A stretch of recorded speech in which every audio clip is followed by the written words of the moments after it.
back to Mystery Arts Inc. after a seriously long hiatus. It's a pleasure to be back in front of you. My name is Jacob, as always, taking you further, faster in the mystery arts through in-depth resources, reviews, and tantalizing rants. Today is going to be kind of a combination of the three, mainly leaning on the middle one there as a review. Before we get into this, I've been all over the place lately. I just got back from New York City about a week and a half ago. I've been going to a music video the end of this week. I'm traveling to Las Vegas now at the start of November.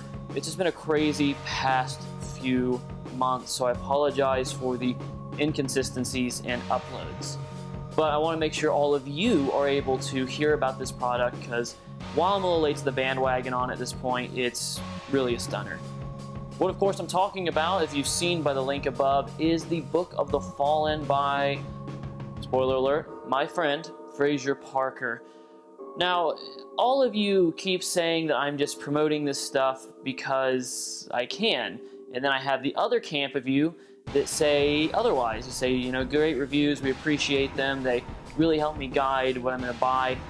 If you're in that camp, thank you, I appreciate it. If you're in the other camp, well, I'm sorry. I'm friendly and I know people, and I'm not in a box, and I don't sit there and hide secrets. I go out and do them. So, sorry. That being said, let's get right into the review. There's a lot to cover in this. It's a very expansive book, really topping out, I believe, at about just under 200 pages, or somewhere in the ballpark of 200 pages, if I remember correctly.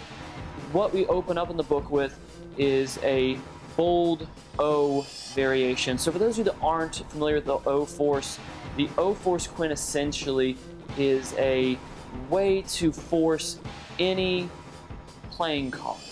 But there's more applications to it, such you'll find in Croft and Ross Taylor's booklet of the same name. Bold O in this has two variations, and they're both really, really interesting. There's kind of a any card, any number kind of variation. There's a prediction variation, there's additional touches in here, there's a whole new variation of it that is really interesting as well. It isn't really a force, but it gets you, it's kind of a range force in a way, which I think is really interesting. So definitely worth a look. I love the O-Force, I've used it for years. There's video of me using the O-Force that it's on a really crappy video with bad sound, so I don't really share it, but Ross Taylor wants me to share it, so I might actually end up doing that eventually. Next up, we have bold drawings. This is kind of taking that concept again, once again tying the O-Force in kind of with a little bit of the Propolis duplication / Fraser's version of Proteus, kind of fusing them together to produce something new. In here you're going to find works on basically how to either range force or completely force certain drawings. There's some really creative works in here, new methods of kind of funneling and reading people for real to figure out what they're thinking. Next up, we have the touches / drop force section. This is kind of Fraser's interesting take on the Eddie Fetcher drop force, or some of you might know it as the psychic stop, the stop force. Danny Ortiz has popularized this and uses like a freaking beast. But Fraser's variation has applications for cards, for letters, for names, for drawings, and it has a really interesting reframing of it, of actually touching the arm in a way. But that really doesn't give a lot away, talking about what the framing, what it looks like, because it's just got some other unique points to it, which I think are great. Next up, I know I'm blowing through these quick, we have Rose 3. Rose 3 is exactly what you think it is. It's a new version of Rose. There was Rose 1, which was the original release, which some people loved, some people hated. I used it, and I used it at conventions and fooled magicians with it, which was really nice. In case you're wondering what conventions, the ones around Ohio, I don't really travel for magic conventions right now. It's just not my thing. Rose 2 was a series of essays by Fraser and Adrian Locon, who's used this like a beast, and that was really nice to read in the book. Adrian kind of had the same kind of findings I did using Rose, and kind of took a similar path that I took when I did my own kind of take on it to make it fit my personality. But Rose 3 really simplifies it even more, gives you more information about the said name, word, whatever you're going to do, and also just really is just clever. when Fraser showed it to me, I was like completely mind blown by how simplistic and easy to use it was. Next up, we have the witch hand. A lot of you have been asking me about this, been asking Fraser about this, been asking other people about this. It's a witch hand routine, and it's very clever. It's gimmickless, it's propless. In the book itself, there is a 3-phase version of it, which is great. And that one is just really nice because you get a little extra bits out of it. Each phase feels distinctively different. And then you have the main method is the ending method, which I think is really nice. And there's variants in method as well in here, which really layers the effect and makes it extra special. There's a version in here also using a witch hand to lead them to a drawing and also get a witch hand effect. Then you get the drawing off the back end. I'm a massive fan of this one because it's just so damn clever.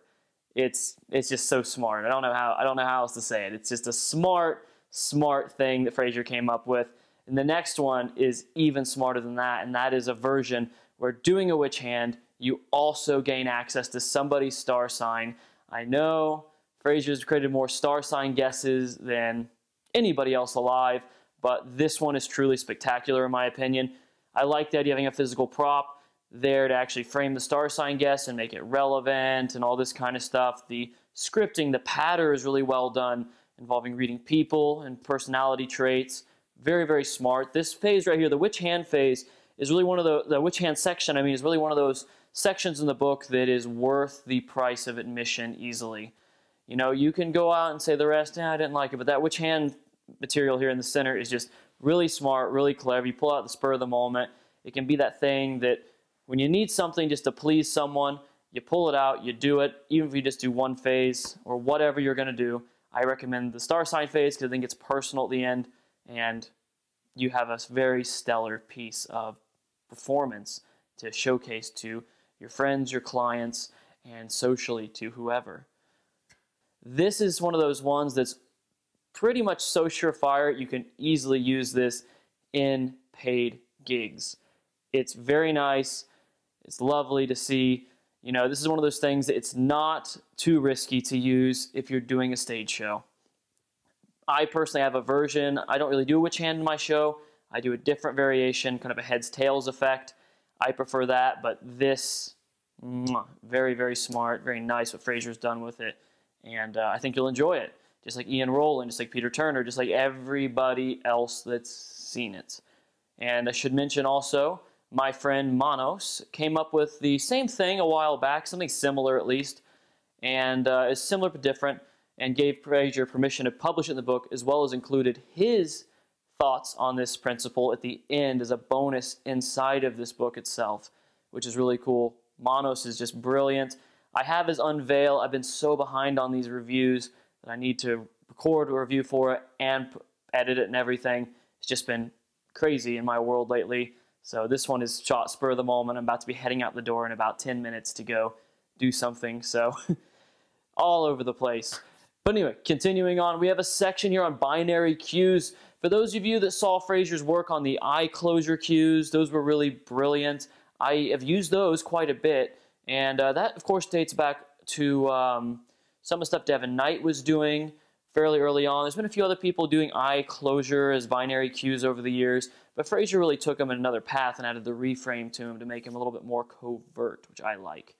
These binary cues, there's one silent and there's one verbal, both of which I think are really, really nice. Both of these tie in to the next section, which is on the most current work on Fraser's star sign guess. For those of you that have seen Fraser's star sign guesses in the past, this one is completely different. It's not very process heavy. You just kind of ask one question, and it seems completely unincidental, and based on that one question, you instantly have basically the star sign. You use these cues in here as well to kind of get that information almost silently, and it does a brilliant job. It's very quick, effective. I remember when Fraser did it on me, it actually fooled me, and I didn't understand. I'm like, wait, what? And the method's very layered, and I think it is a magician fooler, mentalist fooler, other performer fooler in general, just because really it uses a principle that it's hard to wrap your head around until you actually see it like drawn out and explained properly to you like it is in this book. that's the whole thing. Finally, to end off, we have Monos' bonus witch hand, which is a dice routine. I believe it's the same one from Unveil, or a similar one from Unveil, which I really liked. Unveil is one of the best produced books I've seen in years. I've got my copy back on my bookshelf in my room, my little private reserve. Check that out. It's great. As I said earlier, they had kind of parallel thinking on this witch hand plot and this methodology that Fraser's mainly employed, and Monos granted him permission to actually utilize that in this work. So, I know this was kind of a long one. I tried to get through it relatively quick while still giving you information. I think this is for anybody that really wants to do more social mentalism, that wants to do more, things that create the legend. Not everything in here you're going to want to use in your normal sets. Like if you're doing walk around and you're going to have this to throw in, great. It should, as Fraser says in the book, these are amazing effects that you can easily put safety nets under, and they should always be backed by surefire effects.